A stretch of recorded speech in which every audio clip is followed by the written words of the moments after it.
Ah, yes. The Varsity Club in Helena, Arkansas. So, we'll start with a cheers. Cheers. Milk does the body good. Okay, Wayne Webb is the owner of the Varsity Club. He's still around. He has another big, gigantic club on the other side of the Twin Cities in West Helena called the Queen of Clubs. Huge, huge club. This little club was an interesting place. First of all, and it was called World Famous. World Famous. Got that? World Famous. Down by a little river town along the Mississippi River, and in Phillips County. And I will show you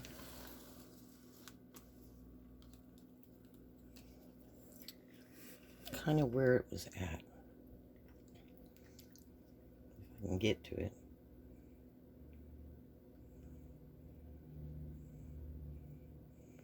If I can get enough map here. Okay. Now, this is the United States of America. This is California. That's Florida. This is up by New York over here. Canada's up here. Okay? Mexico is down here.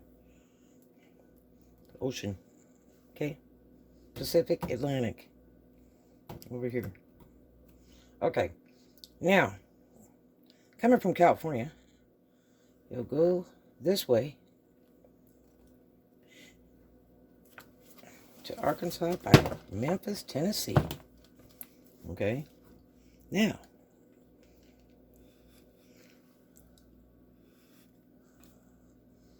let's see if we can get right in here. Now, here's Arkansas, and here's Tennessee. Okay?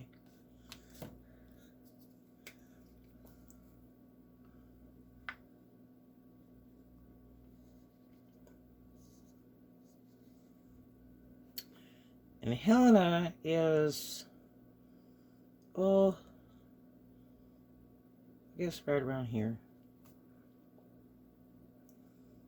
And here's Memphis. Okay.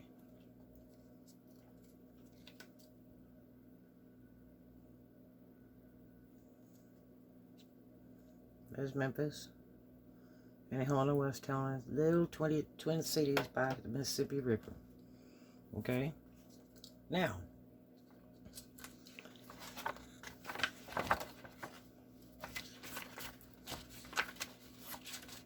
let's see if we can get a closer view. This is a trucker map. This is the greatest invention on the face of this earth. Okay, now,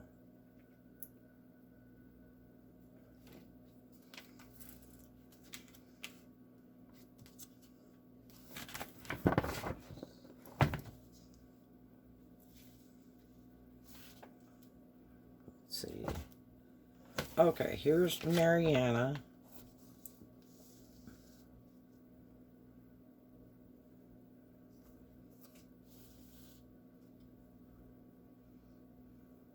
There's Mariana. That's Memphis, Tennessee. Okay. And then, of course, you got West Memphis, Arkansas, which is not Memphis, it's just Arkansas. Here's the Mississippi River. Okay. And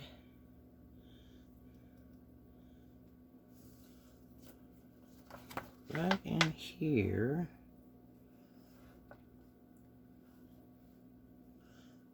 Helena, West Helena. Right there. Okay. And then you got Hernando, Mississippi. Tunica, where all the casinos are, is right here.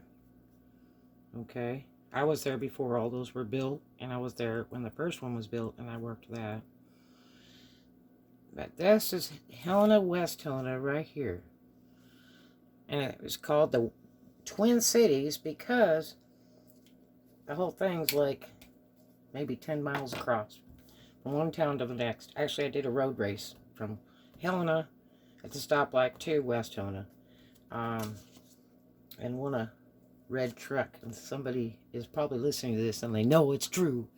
It was a bet if I would go to work or not that day for them. And I was like, nah. Like, we went for titles, and that was hilarious. I won in my red Camaro. Yeah. With my Nova small block. Yeah. Anyway, so this little tiny place is really interesting. I went there to go to college.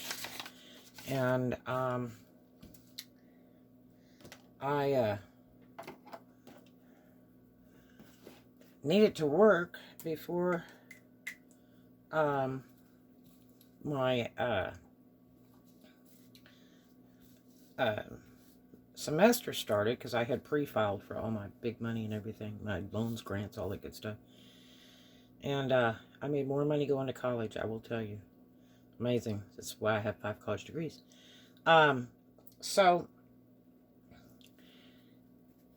varsity club was a big, tall building. Like, really old. Like 1900s, 1800s, something. Really, really old. And it had lots of floors. All windows. It kind of looked like an old hotel or something.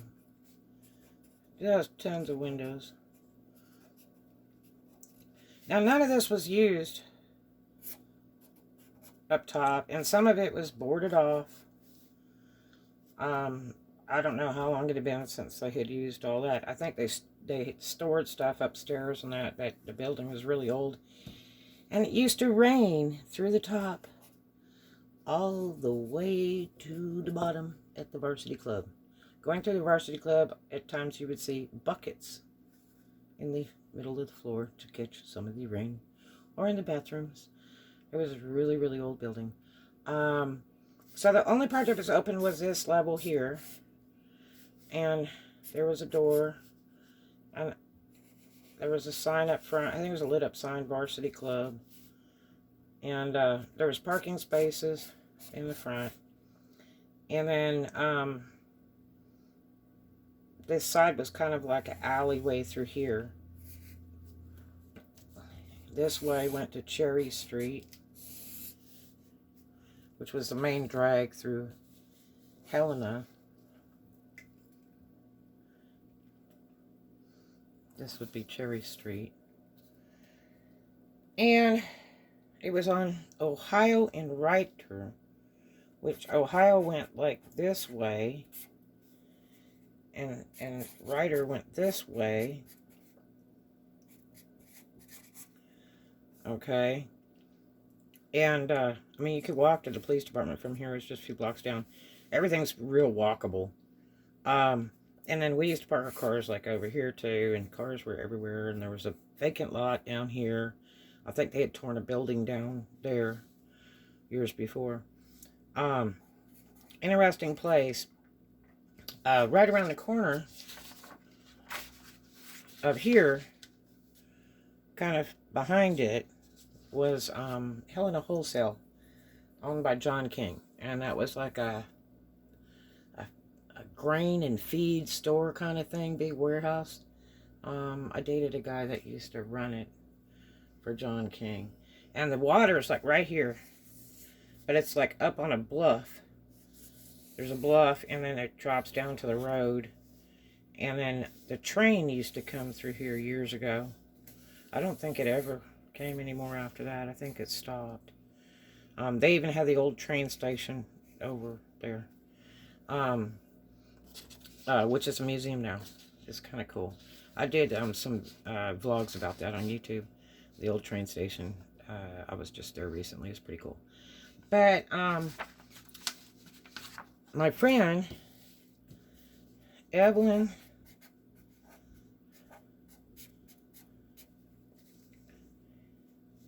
Pittman Fitzhugh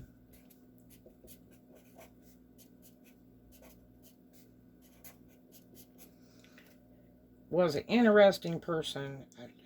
I don't know if I met her in a market or a friend told me or what.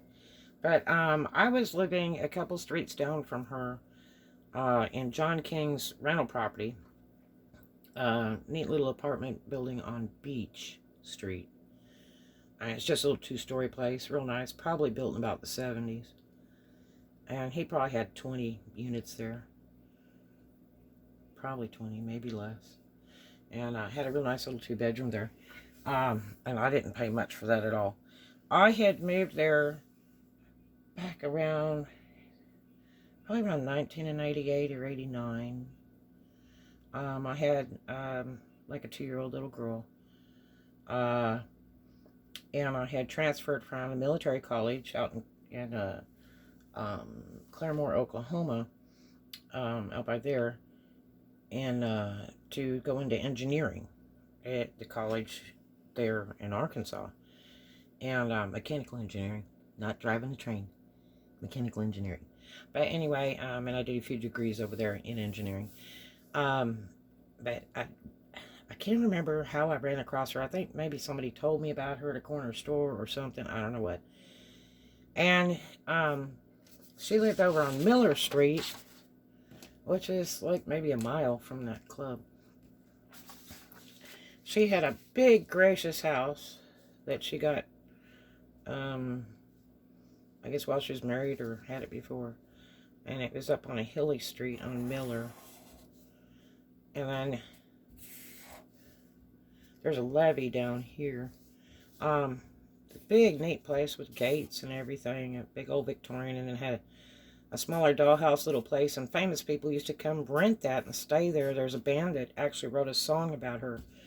Country western band. I don't know who it was. It was like George Strait or somebody stayed over there that wrote a song about her while they stayed there for the week to do some stuff. It was interesting. She knew everybody. She knew the governor. She knew just everybody. Very intelligent woman. Very powerful woman. But her end was horribly sad. That's for sure. There was a house next door that her and her ex-husband had owned. And I found out later the bank had taken it over. And it was two-story and an attic, or it was 2 attics and 2 stories. I can't remember how that went, but it was a really big yellow house. I called it the tree house because I could put my drafting table up there and overlook almost the entire city to the river, to the Mississippi River. I got it for free. And I had offered to restore it and was doing some work on it. And interesting little place. Beautiful wood floors. Right, the house was old. And there was a girl that lived downstairs that was a drunk. Ugh, what a mess that was. She about set the house on fire one time, fell asleep drunk with a bunch of boxes on top of the stove, and they caught on fire, and the fire was rising while I was upstairs, and I kept smelling smoke. Yeah, that was fun. And I had to get the police over there and everything else, and I had to break the door down because she was passed out drunk in there. And that was like at 2 in the afternoon on a Sunday or something. Oh boy, was that fun. So Evelyn gave me this house to live in. I had the whole upstairs, and this other girl lived downstairs. And they were separated, separate entries. Like, I had the big front door in front. Then you went up these big, tall stairs to get upstairs. And what a place. Very haunted, though. Very, very haunted. Old porcelain-footed bathtub, all that kind of stuff. And the house had been sided. It was a wood house, and I put that siding stuff on it. So it was kind of in limbo with the bank. And I lived there, oh gosh, probably a year. I guess close to a year. I was trying to get some people to take it over and let me do the renovations on it in exchange for rent to renovate it. and then maybe possibly buy it from them, like on a lease op. Um, that didn't happen though. It was the poorhouse. It's no longer there. Um, but Evelyn's house still there, but she's not. She's buried in Mississippi, where she was from. But anyway, Evelyn knew lots and lots of people, and I was in the process of moving in. She's like, "You can have it for free." She was real wild and very truly Southern. I mean, truly, truly, the Southern accent, everything just really very enchanting when she talked. I'm not Southern. I was quite intrigued with the Southern accent. Um, and the people are very interesting. They're all very different. They're all characters in themselves. And um, they don't sweat the small stuff. Life is generally happy. But anyway, strange town. When I came there, I had trouble getting work. And it seemed that because I was a foreigner, not from the little small town, the small town theory I call it, that they just wouldn't hire me. It's like, we don't know you, we're not hiring you. And I'm kind of jack of all trades. I can do men's work and women's work. I'm really big with cars, car parts, car sales. I, manage a grocery store, and some other things. Food and restaurant business, taught school, all kinds of stuff. So anyway, she was real friendly, and I was like, boy, if I could just get a job around here before I start school would really be cool. And I had a little kid, single parent, and she said, "Look, I have a friend. His name is Wayne Webb, and he has a little nightclub down here." I said, "Really?" I said, "Well, I could bartend, I could waitress, I could do all that, you know." She said, "Well, you should go see him and tell him I sent you." And I was like, "Well, why don't you come with me?" "Oh, no, not today." She was real funny. She always had some kind of business to take care of, or meeting with a senator or governor or something. And so anyway, I thought, well, here I go. Now, when I came there, I got a lot of this, "You be a Yank, ain't you?" Okay, now, wait a minute. In California, a Yank is, if you call me a Yank, it's sort of like calling me a yin yang, okay? And that's not cool. So, you have to kind of step back and wait to analyze things, because you don't want to get upset if it's not necessary. And so, I'm like, "What do you mean I'd be a Yank?" And this older lady, boy, if I could remember her name, she was the busybody of the town. She appeared everywhere. She had a lot of money. Lena was her name. I think it was Lena Purser. She used to walk around with a cane, and she was real strange. And if you said the word sale, she was there, no matter what it was. She was always there to check it out. And she had a lot of rental property around there, but all the stuff she ever showed me was really junky. But she was a very nosy busybody. She was always at the courthouse on the steps to buy property that had been lost by people. She'd just buy everything. And I'm sure she died very, very wealthy in the end. But, most of everything in the town of Helena.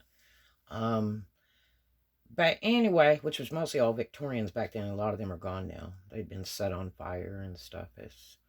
They kind of have a little civil war going on there after I left. I think I left just in time. So anyway, I had told Anna after she said that, "You be a Yank, ain't you?" And I said, "Well, no, I'm not Southern. My father's Southern, and my grandfather never wore a blue coat nor a red coat." Now, my grandfather's Danish. On my mother's side, we're all Danish, and my dad's side's Southern, Missouri, Oklahoma. And he's got some famous Southern people hooked up on his side and all kinds of things. But anyway, I found that pretty offensive, and that's pretty common there. Like, if you're not from there, it's like, "You be a Yank," and it's like, and other than that, like I told her, I said, "Well, I don't know if that's good or bad, but I do know that the Yanks won the war. And she just kind of looked at me. Well, I mean, if you're going to say something negative like that, I'm going to tell you the facts. And you're going to shy down because you lost. So, um, be kind to others. But anyway, she was kind of a loudmouth older lady. Busybody, nosy kind of thing with a whole truckload of money and single. Um, but anyway, she's the kind of person that would fall out of a box of Cheerios when you're pouring it into a bowl to get ready to eat it. I mean, she was everywhere. Um, so anyway, Evelyn didn't treat me like that. She just loved everybody. And she was very friendly, very helpful. She knew all the ins and outs. It was like she was the key holder to everything. She would tell you how to do it, when to do it, where to do it, and who to go to. So anyway, I thought, okay, I'm gonna go try after I've tried all these other places, because I start school in like 30 days. And so I moved into that house. And the second day I was there, policeman arrived at the front door with papers in his hand. I'm like, oh God. As I had Oklahoma tags on my car, had a flaming red Camaro, and uh, this old town was nothing but like older raggedy cars. There wasn't a lot of real fancy stuff there. It's just a little river town by the Mississippi River. And so I guess I was kind of fancy for them. But everybody was into trucks. That was the thing. Girls drove trucks, guys drove trucks. Trucks was a big thing. Trucks that went in the woods, the backwoods, all that. That's just what they did. Trucks. No bus service or anything there. I mean, if you had to get anywhere, you walked or rode a bicycle. I used to roller skate a lot from city to city, and uh, and drive. But that's about it. And so anyway, I went by that varsity club several times, and uh, it was closed. And then I would ask businesses nearby, because Cherry Street was all little businesses and like clothing stores and stuff like that. And they were like, oh, it only opens at night. And so finally, I went down there one day, just happened to drive by, and it was like in the daytime, like late afternoon, like 3 o'clock or 4 or something. And there was a couple people there, and I parked and ran in there and asked for a guy named Wayne Webb. And the guy turned around, looked at me, and he said, yeah, I'm Wayne Webb. And who are you? And I said, well, I'm Red. And I said, I just moved here and I'm looking for work. And he said, really? Well, what can you do? I said, well, I mean, whatever. I mean, a bartend, waitress, work door, whatever. And he said, well, that sounds great. I need a waitress. Okay. He told me how much I'd make. Pay was pretty good. He says, but you got to be here on Sundays every week. And then you get paid. Well, that was another story, and he still does that to this day. You have to go down there and work most of Sunday day, helping clean. All the employees do, or you don't get your pay. And as soon as all the cleaning's done, he will start handing you your pay. He will go all around the building handing everybody their money. But that's just the way he did it. And you may have to work that night, right after they finish cleaning. You never know. But anyway, so, he showed me the club, and the front bar was like this. When you come in the door,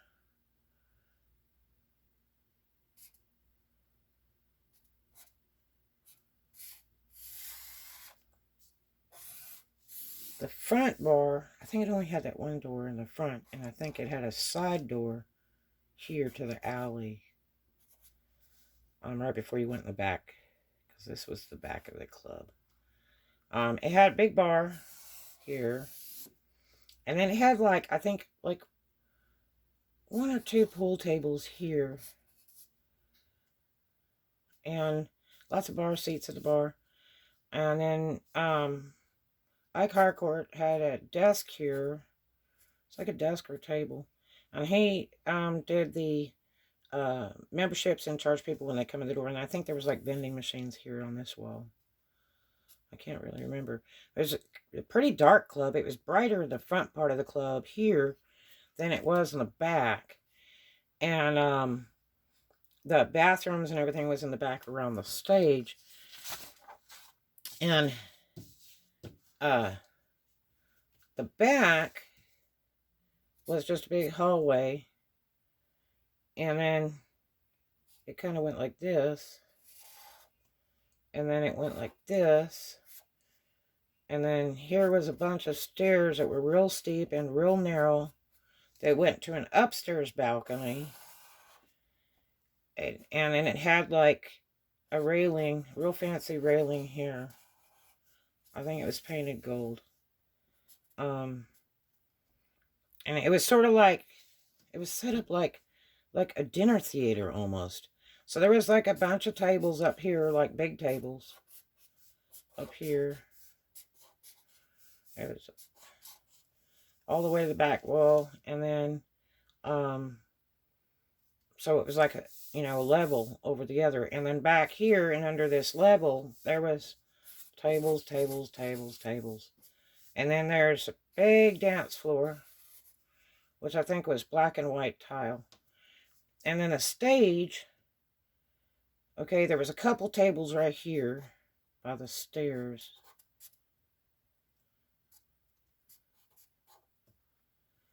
And the stage was like lagoon style or maybe round. It kind of went like that. And then it was about a foot or two high. You had to like step up to it or walk around the back to the stairs. And then there was a big curtain here. And then they could put a lot of band members up there. You put like 7 or 8 people up there. And then everybody danced on this dance floor. And it was really dark in there. It was so dark in there. It was amazing how dark it was in there. Especially right in here. Which that's another story I'll tell you about.